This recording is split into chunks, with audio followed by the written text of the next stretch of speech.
છેલ્લા 11 વર્ષથી ખેડૂતો જમીન માપણી રદ કરોની માંગ કરે છે। સરકાર સુધારો કરતી નથી। ત્યારે આજે દેવભૂમિ દ્વારકા જિલ્લાના ખેડૂતો એક લેખિતમાં ફોર્મ લઈને આવ્યા છે અને એ કલેક્ટરને આપવા જવાનું છે કે જમીન માપણી સંપૂર્ણપણે રદ કરવામાં આવે।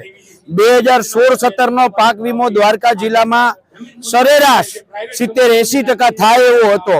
ખંભાળિયા તાલુકામાં 80%, ભાણવડ તાલુકામાં 85%, દ્વારકા તાલુકામાં 93% અને કલ્યાણપુર તાલુકામાં 50-49% પાક વીમો થાય એમ હતો। આપ્યો 1 રૂપિયો નથી। દ્વારકા જિલ્લામાં ચાલુ વર્ષે 272% વરસાદ છે। છેલ્લા 50 વર્ષનો રેકોર્ડ તોડતો વરસાદ થયો છે। જુલાઈ, ઓગસ્ટ અને ઓક્ટોબર આમ 3 વખત, 2 વખત અતિવૃષ્ટિ, 1 વખત કમોસમી વરસાદ અને તેમ છતાંય સરકારે માત્ર સહાયના લોલીપોપો આપ્યા છે। જાહેરાત કરી 1700 કરોડની, આપ્યા 7 કરોડ પણ નથી। એટલે સરકારની દાનતખોરી છે।